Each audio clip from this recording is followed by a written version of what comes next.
이 시간 우리에게 주시는 하나님의 말씀은 마태복음 16장 24절에서 28절의 말씀입니다.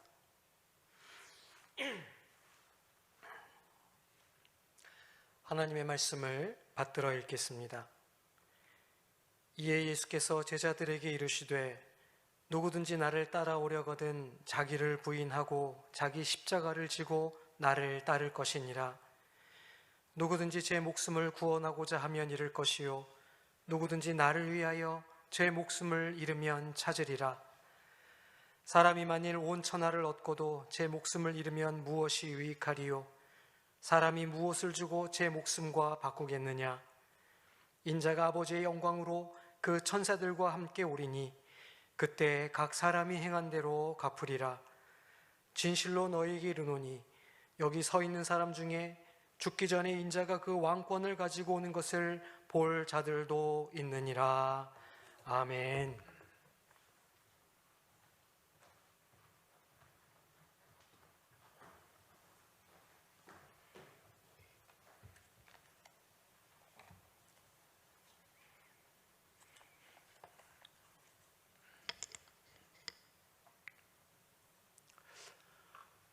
오늘은 우리 예수님께서 어린 나귀를 타시고 예루살렘 성으로 입성하신 종려주일, 이 종려주일로 지키는 날입니다.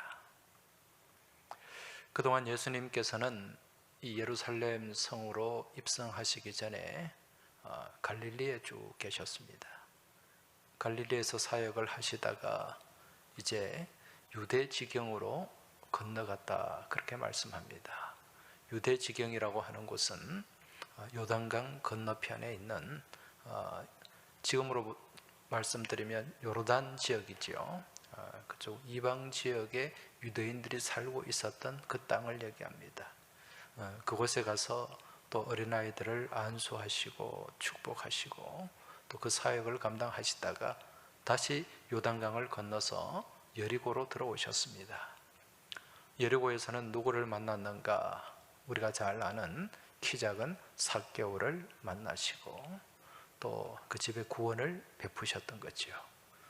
그 이후에 이제 예루살렘 성으로 입성을 하시게 되는데, 예루살렘 성에 들어오시기 전에 감람산 기슭, 예루살렘 성 맞은편에 있는 산이 감람산이지 않습니까? 그 산 기슭에 벳박이라고 하는 조그마한 마을이 있습니다. 그 마을을 지나시다가 이제 제자들 2명을 그 마을로 보내어서 나귀, 어미와 같이 함께 있는 나귀 새끼를 끌고 오너라, 그렇게 말씀하셨습니다. 아니, 그럼 그 나귀도 주인이 있을 터인데 주인이 뭐라고 얘기하면 어떻게 합니까? 그러면 주가 쓰시겠다 하라, 그렇게 주님이 말씀하셨고, 제자들은 또 주님의 그 말씀대로 그대로 또 행하고 나귀 새끼를 데리고 왔습니다. 이러한 사실들을 통해서 볼 때 그 당시에 예수님은 공생의 3년 사역을 하시면서 유대 지역에 굉장히 유명한 유명 인사가 되었고 또 명망 있는 그러한 랍비가 되어 있는 것을 알 수가 있습니다. 그래서 이 나귀라고 하는 짐승은 그래도 그 가정에서 아주 소중하게 쓰임받고 또 재산 가치가 높은 그런 짐승인데, 그 나귀를 끌고 오는데 주가 쓰시겠다 하라, 이 한마디면 통하는 그런 이제 상황이 되었다는 거죠. 그런데 이 정도 되는 예수님께서 예루살렘 성에 들어오시는데 이 새끼 나귀 새끼보다 훨씬 더 보기 좋은 멋진 그러한 것을 타고 들어오실 수 있었을 거예요. 예를 든다면은 말 4마리, 6마리가 끄는 그런 멋진 병거를 타고 또 입성하실 수도 있었고, 아니면 아라비아 산 멋진 말을 타고 들어오실 수도 있었는데, 하필이면 그 나귀 중에서도 아주 새끼 나귀, 그 나귀를 타고 입성을 하셨습니다. 여러분, 이처럼 낙이 새끼를 타고 입성하는 그 예수님의 모습을 한번 상상해 보시기 바랍니다. 얼마나 초라한 모습이겠습니까? 이제 한편으로 이러한 새끼 나귀를 타고 들어오시는 예수님, 그 예수님을 이제 유대인들이 맞이를 하는데 어떻게 맞이하고 있습니까? 아주 열렬하게 환영을 하면서 예수님을 맞이하고 있습니다. 길가에 쭉 도열을 해서 자신들의 겉옷을 길에다가 펼쳐놓고 예수님이 그 위를 지나가시게 한 거죠. 이건 최고의 환영입니다. 그리고 그들의 손에는 무엇이 들려 있었습니까? 종려나무 가지가 들려 있었습니다. 이 종려나무 가지를 흔들면서 호산나 다윗의 자손이여 찬송하리로다 주의 이름으로 오시는 이여, 그렇게 소리 높여 외치며 예수님을 맞이했던 것이죠. 자, 그렇다면 왜 지금 이 사람들은 그 손에 종려나무 가지를 들고 예수님을 맞이했을까요? 그 이유는 분명합니다. 종려나무에 담긴 뜻이 있고 의미가 있기 때문에 그렇죠. 여러분, 이 종려나무는 굉장히 생명력이 강한 나무입니다. 그 사막에서도 뿌리를 30m, 40m까지 내리면서 그곳에서 살아가는 나무가 바로 종려나무입니다. 그리고 이 종려나무는 또 이 줄기를 잘라도요 쉽게 죽지 않아요. 그 나무를 자르고 남은 그 그루터기, 거기에다가 기름을 끼얹고 불로 태워도 거기서 새순이 올라오는 나무가 종려나무입니다. 그래서 이 종려나무를 식물학명으로는 포이닉스 닥틸리페라 그렇게 부르는데, 이 포이닉스가 뭡니까? 피닉스, 불사조를 얘기하는 거죠. 죽지 않는다는 것입니다.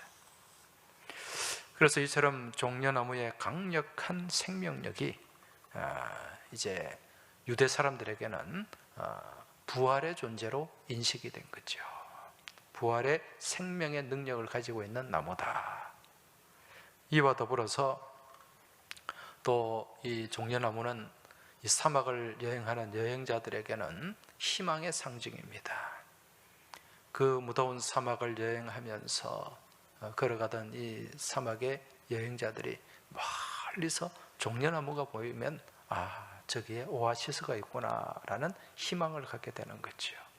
그래서 이 종려나무는 희망을 상징하고 또 생명을 상징하는 나무가 되었던 것입니다. 이러한 종려나무가 가진 특징으로 인해서 유대 사람들은 이 종려나무를 부활과 승리의 상징으로 여겼고, 또 지금 로마 제국의 압제를 받으면서 또 유대인들의 민족주의를 대표하는 그런 나무로 인식을 했다는 것입니다. 그래서 지금 예수님이 나귀를 타고 입성하시는데 이들을 유대 민족의 해방자로 바라보면서 종려나무 가지를 흔들며 예수님을 맞이했던 것입니다. 자, 그런데 이러한 예수님, 종려나무 가지를 흔드는 그 유대 백성들의 그 환영을 받으면서 예루살렘으로 입성하는 이 예수님은 지금 초라한 나귀 새끼를 타고 있어요. 예수님이 정말 멋진 그러한 말도 탈 수 있었고 다른 것도 타실 수 있었지만 왜 나귀 새끼를 타고 들어가셨는가? 그 이유는 예수님이 지금 가져오신 이 승리는 세상의 승리가 아니라 하나님 나라의 승리라는 것을 보여주시기 위함이었다는 것입니다.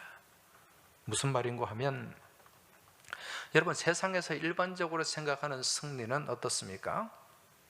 그 승리자가 자기의 힘을 과시합니다.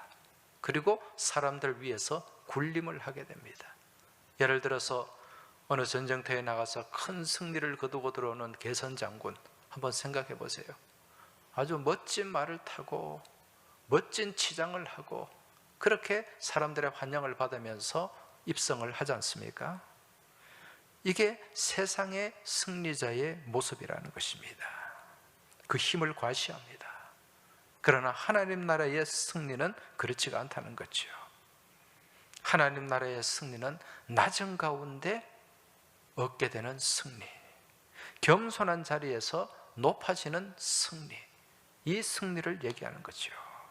그리고 낮아지고 자신을 내어줌을 통해서 이기는 그 승리의 모습, 이게 하나님 나라의 승리라는 것입니다. 이게 진정한 승리라는 거죠. 이 승리를 예수님께서 보여주시기 위해서 가장 낮은 겸손한 모습으로 나귀 새끼를 타고 예루살렘에 들어가신 것입니다. 이게 바로 무슨 승리냐? 십자가 부활의 승리라는 것입니다. 이제 오늘 우리가 마태복음 16장 말씀을 읽었는데요, 이 말씀은 예수님께서 예루살렘 입성을 앞두시고 이제 제자들을 향해서 십자가의 죽음과 부활을 미리 말씀을 하시는 내용인데, 지금 이 말씀을 통해서 예수님께서는 자기 십자가를 지고 주님을 따르라, 그렇게 말씀하고 있습니다. 오늘 이 말씀을 통해서 우리가 주님께서 지고 가기를 원하시는 자기 십자가, 이 십자가가 무엇인가, 이걸 우리가 한번 깊이 바라보고 생각을 해야 될 줄 믿습니다. 여러분, 성경에 등장하는 십자가, 이 십자가에는 여러 종류가 있는데 크게 나누면 몇 가지 종류의 십자가가 있습니까? 그 십자가의 종류를 보여주는 말씀이 누가복음 23장의 말씀인데, 이 누가복음 23장의 말씀을 보면 예수님이 십자가를 지고 해골이라고 하는 곳, 그것이 골고다지 않습니까? 그 해골을 언덕, 골고다 언덕을 올라가시는 모습이 나옵니다. 여러분, 여기서 이 해골이라고 하는 것은 완전히 죽은 상태를 얘기하는 것입니다. 그 죽음의 중심 위에 예수님의 십자가가 세워진 거죠. 여러분, 이 골고다 언덕이 상징하는 게 무엇일까요? 그것은 바로 완전히 죄로 인해, 허물로 인해 죽은 세상을 얘기하는 것입니다. 이 세상 가운데, 완전히 죽은 이 골고다와 같은 세상 가운데 그 중심에 예수님의 십자가를 세우시고, 그 예수님의 십자가에서 흘러내린 그 피, 보혈을 통해 죽음의 권세를 깨뜨리고 그리고 치유하고 살려내는 그 부활의 역사를 이루셨다는 거죠. 마치 에스겔 37장에서 죽음의 골짜기, 에스겔 37장에 보면 그 죽음의 골짜기 여기저기 그 해골들이 흩어져 있지 않습니까? 그러한 마른 뼈들 가운데 이제 근육이 붙고 살이 붙고 그 가운데 생기가 들어가서 그 마른 뼈들이 다시 살아남을 보았던 그 에스겔의 환상, 그 환상이 오늘 이 골고다 십자가 사건을 통해 그대로 이루어지고 성취가 되고 있다는 것입니다. 이러한 부활의 역사를 이루는 이 골고다 언덕에는 세 개의 십자가가 세워져 있습니다. 그 세 개의 십자가는 누구의 십자가였습니까? 그 세 개의 십자가 중심에 예수님의 십자가가 세워져 있었고, 또 다른 한편에는 양쪽에는 이 강도의 십자가가 세워져 있었습니다. 이 세 종류의 십자가를 보면서 오늘 우리가 져야 할 십자가는 어떤 십자가인가, 이걸 우리가 한번 생각해 볼 필요가 있습니다. 먼저 예수님 한편에 세워진 십자가. 우리는 간혹 이 성경을 공부하면서 예수님의 좌편에 있는 강도, 예수님을 저주하고 부인했던 강도고, 예수님 우편에 있던 강도는 회개했던 강도다, 그렇게 이제 보통 인식을 하고 있는데, 그러한 내용은 성경에는 전혀 등장하지 않고 있습니다. 어느 편인지는 몰라요. 아무튼 한쪽 편에 있는 강도, 그 강도는 어떤 십자가에 달려 있었는가? 그 십자가는 바로 저주의 십자가였습니다.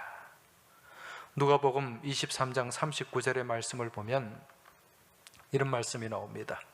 달린 행악자 중 하나는 비방하여 이르되 내가 그리스도가 아니냐 너와 우리를 구원하라 하되.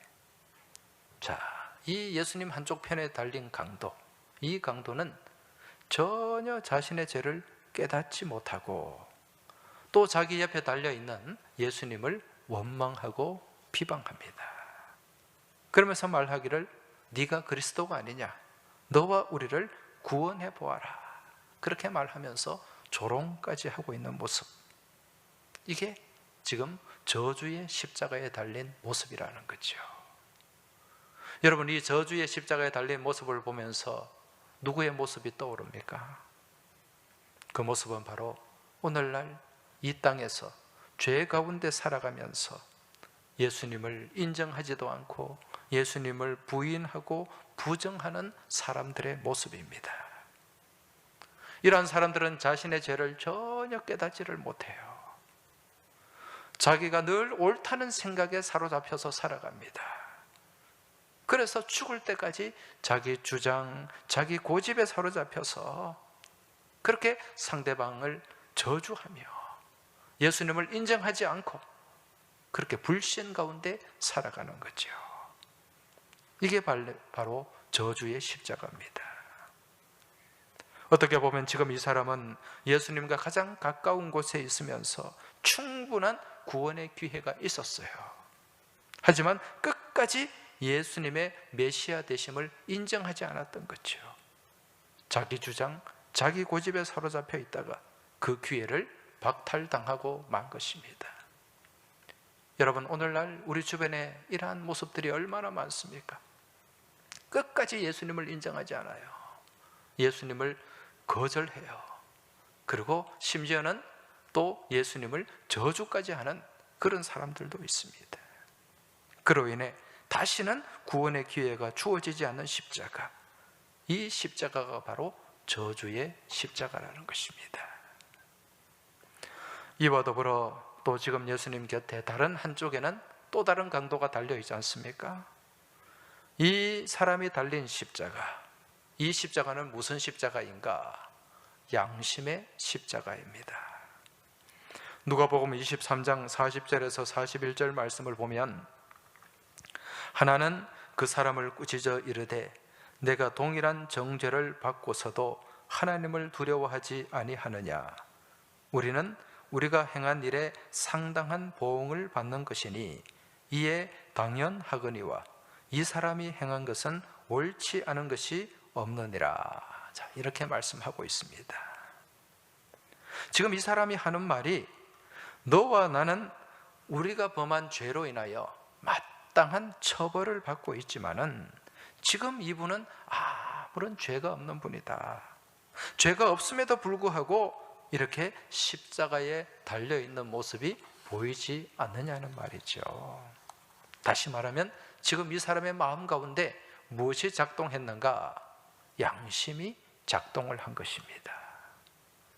그 결과 이 죄인은 자신의 죄를 보게 되었고 또 예수님이 아무런 죄가 없음에도 그 십자가에 달린 모습이 보여지게 된 것입니다.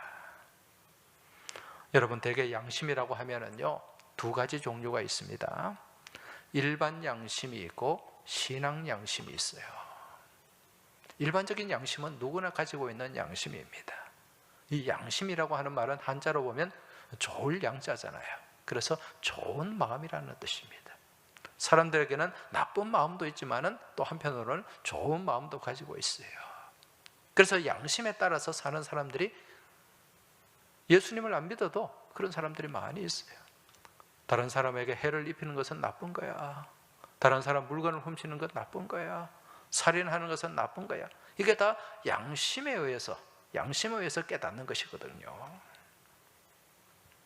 그런데 이러한 일반 양심보다 한 차원 더 높은 양심이 있는데 그것이 신앙 양심입니다.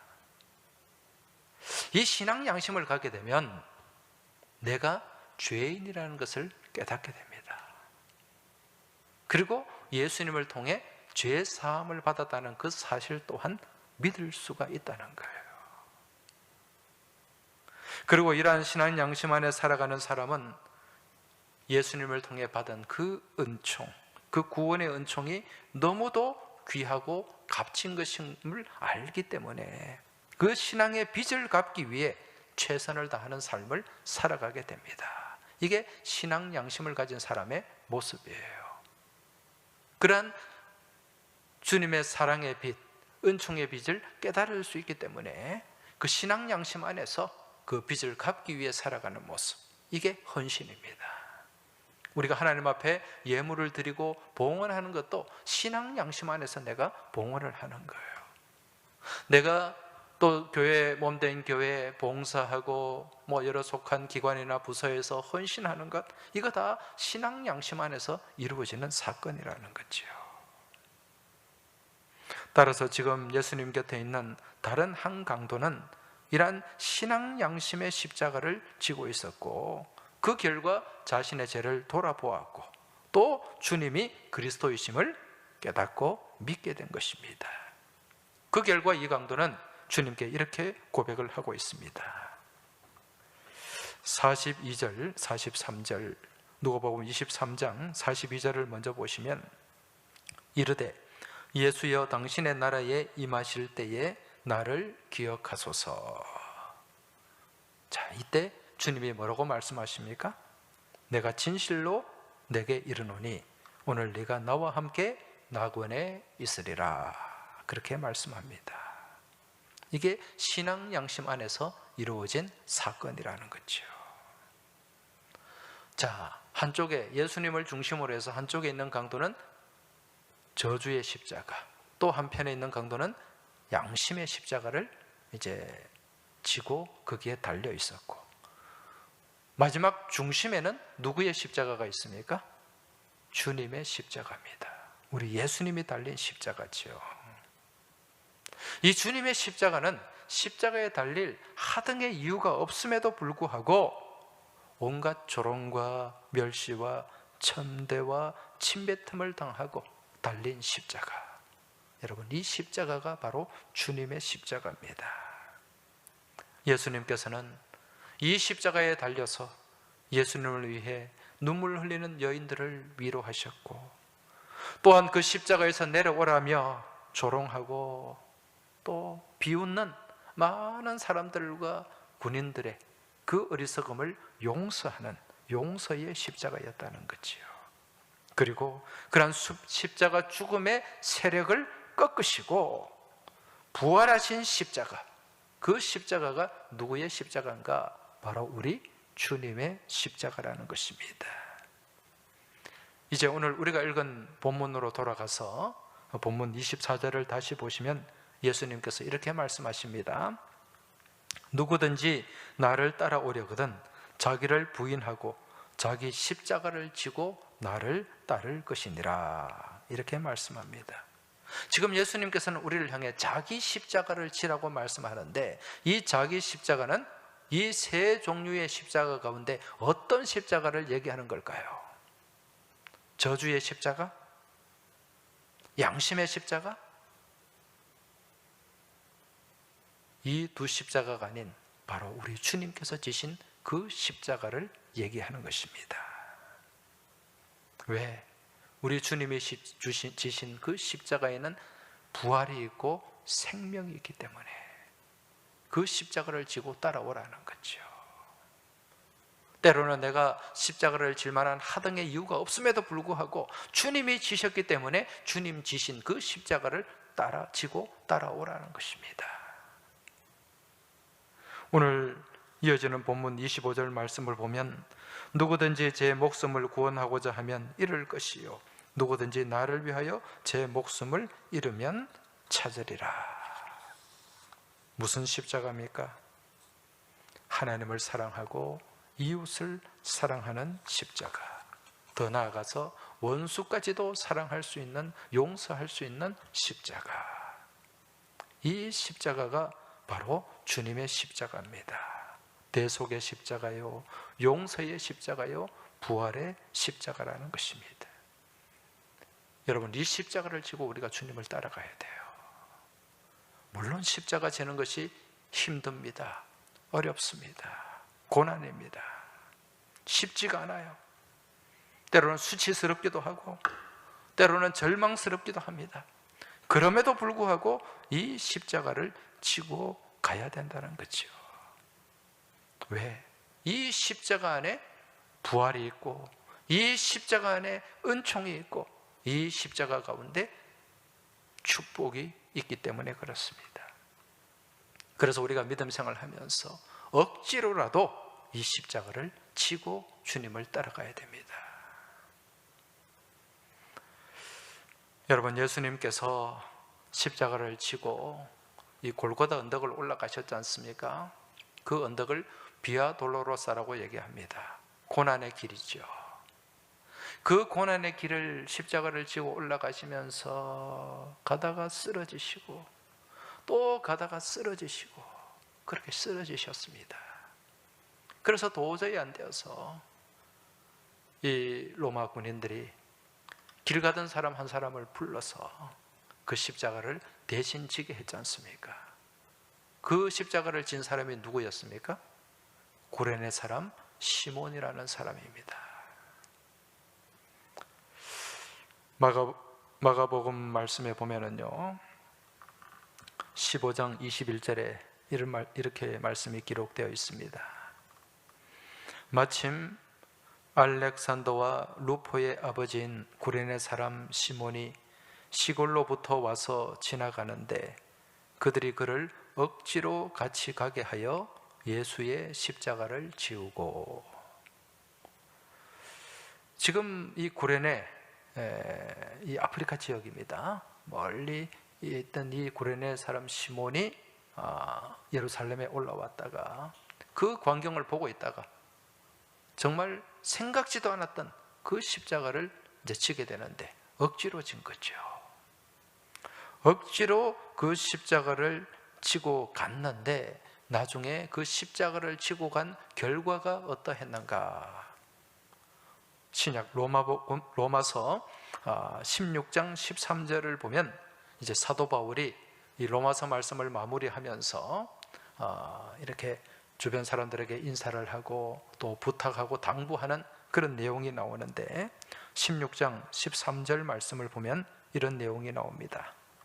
주 안에서 택하심을 입은 루포와 그의 어머니에게 문안하라. 그의 어머니는 곧 내 어머니니라. 지금 이 루포가 누구인가? 바로 마가복음에서 예수님의 십자가를 대신 졌던 구레네 시몬이다. 학자들은 그렇게 이제 추정을 합니다. 당시에 이 구레네 시몬이 시골에서 촌에서 올라와 가지고 그 예루살렘에 왔다가 이제 그 당시가 6월절이니까요.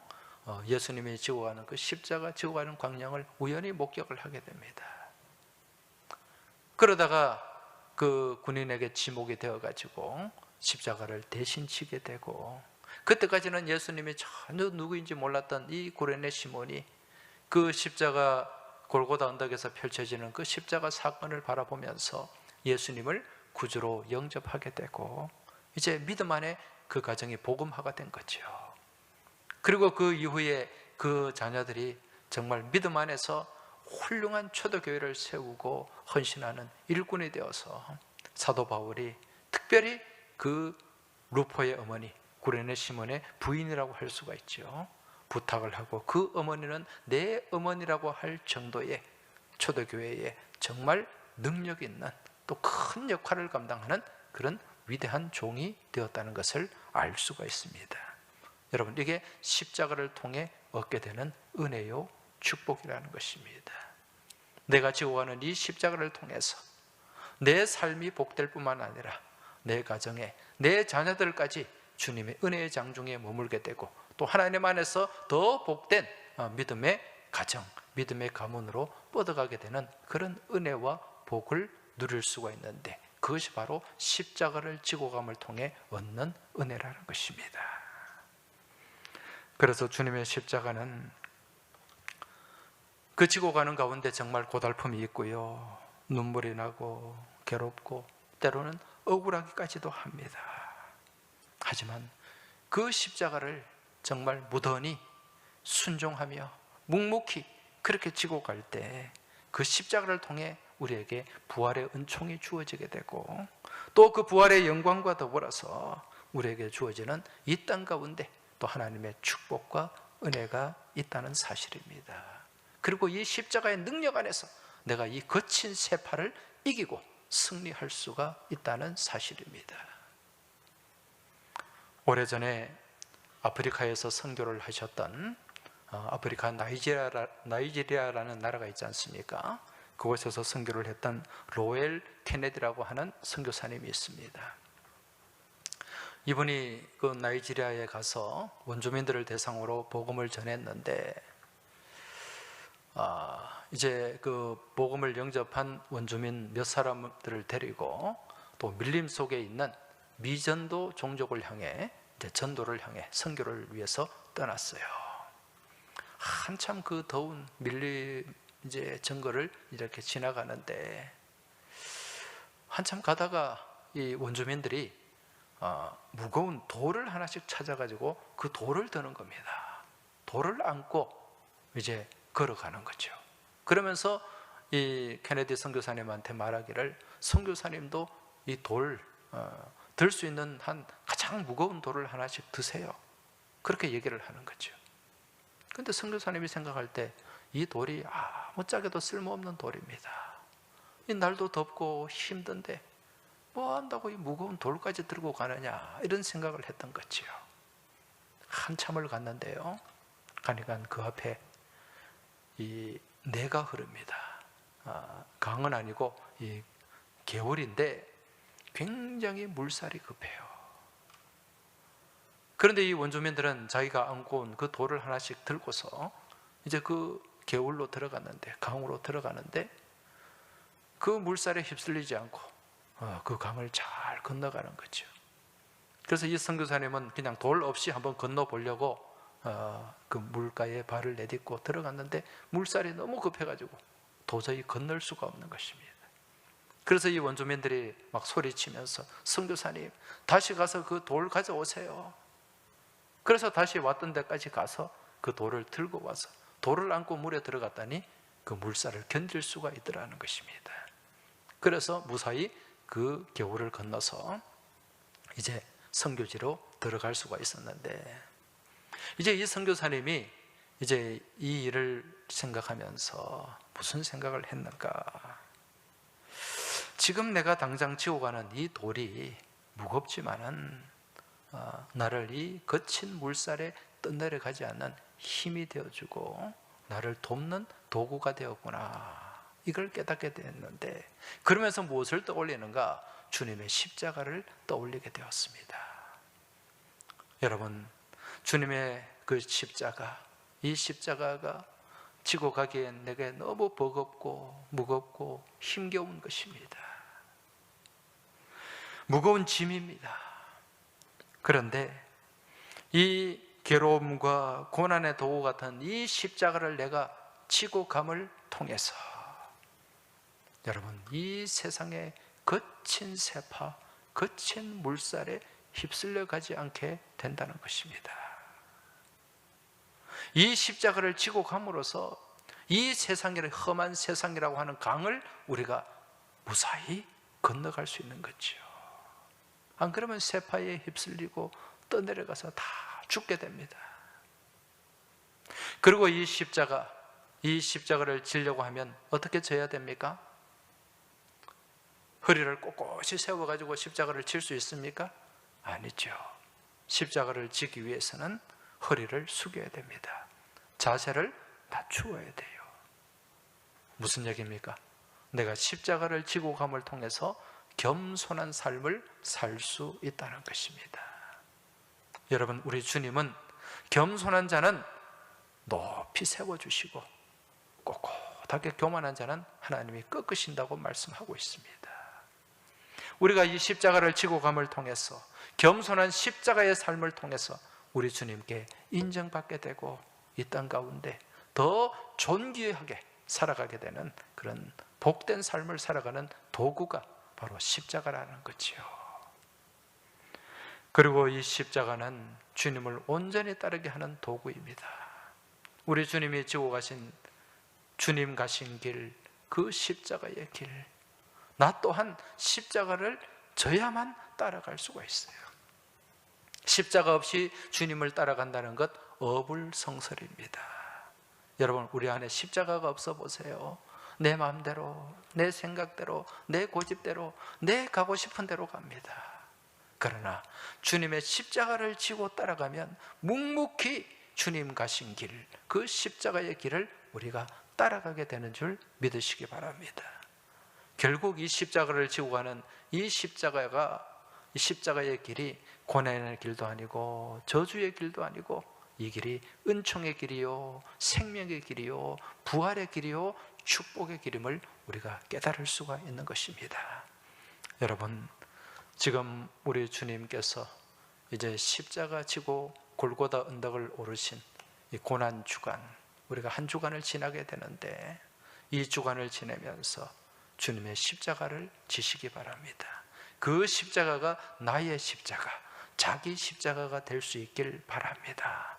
세상 사람들이 지고 가고 달리게 될 저주의 십자가도 아니고 그저 내 양심의 십자가도 아니고 정말 생명이 있고 부활이 있는 우리 주님의 십자가, 그 십자가를 지고 주님을 따라가는 가운데 이 거친 세파에 휩쓸리지 않고 또 더욱더 낮고 겸손한 모습으로 주님을 온전히 따라가는 귀한 믿음의 복된 한 주간, 또 그 이후에 복된 삶의 여정이 되시길 주의 이름으로 축원합니다.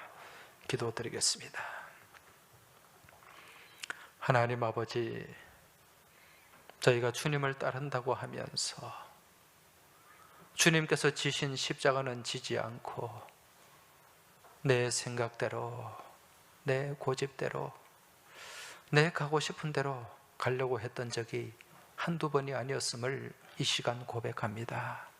주님, 이제 주님께서 지신 그 십자가 저희도 지길 원합니다. 그 십자가가 나의 십자가가 되고 자기 십자가가 되길 소망합니다.